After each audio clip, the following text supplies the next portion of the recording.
Aesop's Fables. Hello, this is Natasha, and Prince Bertie the Frog has asked me to bring you some animal stories by Aesop. Aesop was famous for writing stories with a lesson called a moral. Most of his fables are rather short, but very sweet. And so here's 4 of them.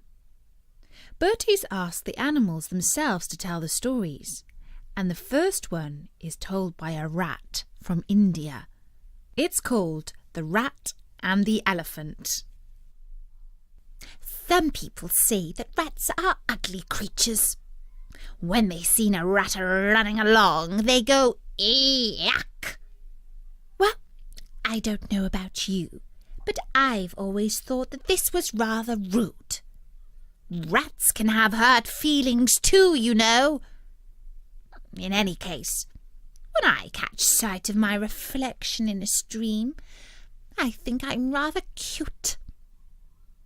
Well, just recently, I was trotting along the King's Highway in my sweet little way when I heard a great commotion on the road up ahead. Who or what is causing all that fuss?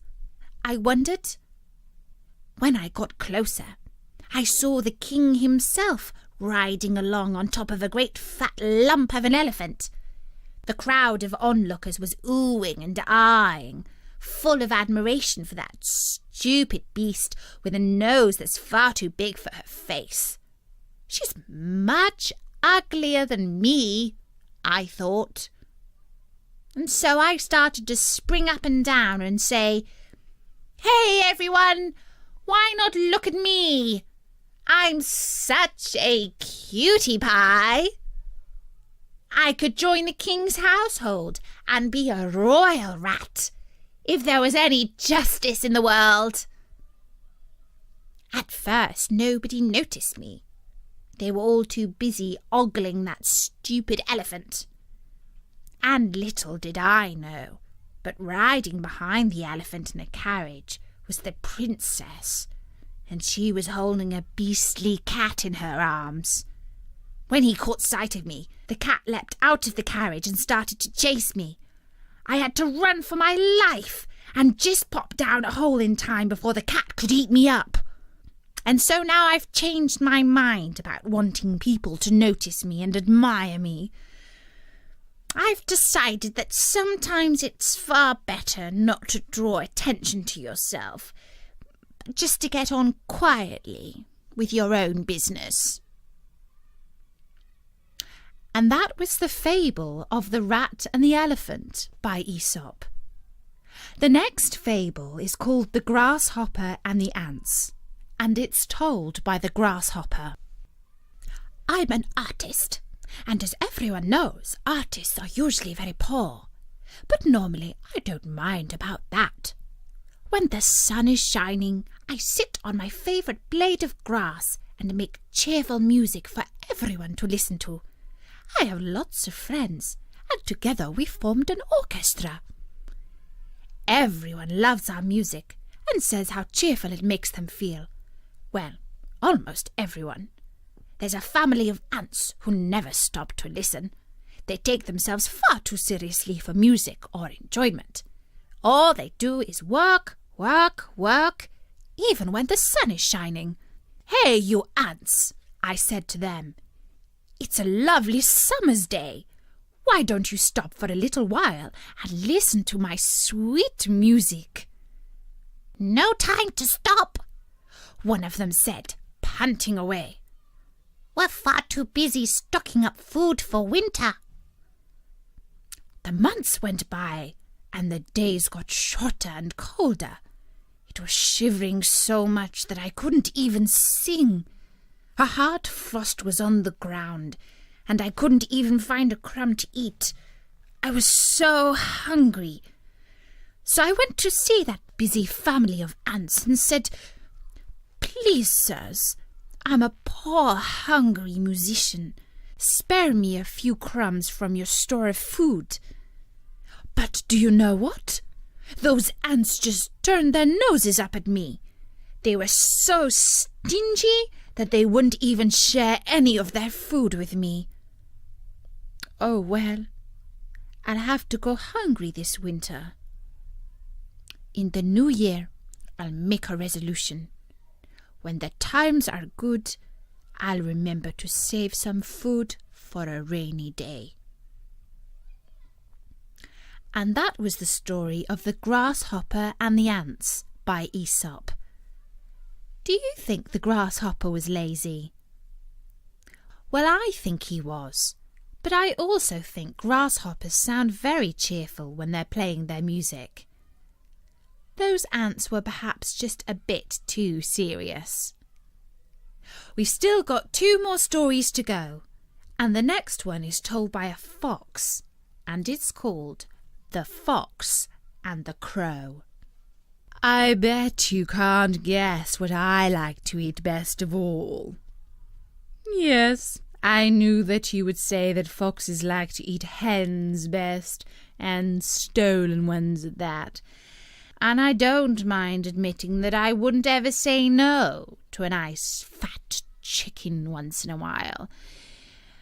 But not many people know that what foxes appreciate even more than chicken is a nice bit of cheese once in a while. Well, today I ate a wonderfully rich and creamy slice of cheddar for my breakfast. It was kindly given to me by a beautiful black-feathered bird whose voice is even more wonderful than her looks. No, I don't mean the skylark or a fancy bird of paradise. I'm talking about Miss Crow up in the tree. It was a fine, bright morning, and I was following my sharp nose through the woods in search of a bite to eat, when I caught a cheesy smell on the breeze. I looked up into the tree, and there on the branch I saw Miss Crow, looking terribly pleased with herself, for in her beak she held a large piece of cheese. It was stolen, no doubt, from the farmer over the hill, but I'm not one to go round accusing people of this and that. And so I called on my neighbour and said, "Good morning, Miss Crow. You are looking very lovely today, if I may say so." And Miss Crow cocked her head on one side and looked at me with her beady little eye, but she kept her beak firmly closed on the cheese. "Such a charming creature," I mused to myself, making sure nevertheless that she could overhear. Such a fine sheen on those wondrous black feathers. What wings, what legs, and the beak, exquisite. I could see that Miss Crow was paying close attention to my words, even though she was pretending ever so hard not to hear. So I gazed up at the tree with admiration and love in my eyes and said, "Ah, my heart is smitten by this wonderful bird. If only I could hear her voice. I'm sure that such a charming creature must sing most sweetly. If I could hear but one line of her song, I would hail her as the princess of the forest." And now I could see my words had hit home. Swelling with pride, Miss Crow puffed up her feathers and began to sing the most lovely music I had ever heard. "Well, all right. I know that you're saying that Miss Crow's voice is not exactly star quality, but to me that caw was just the sound that I'd been waiting for, because as soon as she opened her beak, the cheese fell to the ground, and I snapped up my breakfast. which only goes to show that flattery will get you everywhere. And that was the story of the fox and the crow, and the moral is just too true, I'm afraid. The next fable is a bit of a scary warning. It's told by a little mouse, and you will also hear from his mother. It's called The Little Mouse. Mummy! Mummy! Thank goodness it's you. I've just escaped by a whisker from the most frightful, scary monster that there ever was. Just now, I was strolling along minding my own business when, just as I looked into the farmyard, I saw two strange creatures. One of them looked very kind and fluffy and had lovely whiskers, but the other was the most scary monster you ever did imagine. Wow! On top of his head and in front of his neck hung pieces of raw red meat. He walked about this way and that, tearing up the ground with his toes and beating his arms against his sides. The moment he caught sight of me, he opened his pointed mouth as if to swallow me, and then he let out a cry that frightened me almost to death. If it had not been for that terrible monster, I would have made friends with a pretty creature who looked so good and gentle. He had thick, velvety fur, a soft face, and his eyes were bright and shining. As he looked at me, he waved his fine long tail and smiled. I am sure he was just about to speak to me when the monster I have told you about let out a screaming yell. I ran for my life. Mother Mouse, my little mouse, that gentle creature you saw was none other than the cat.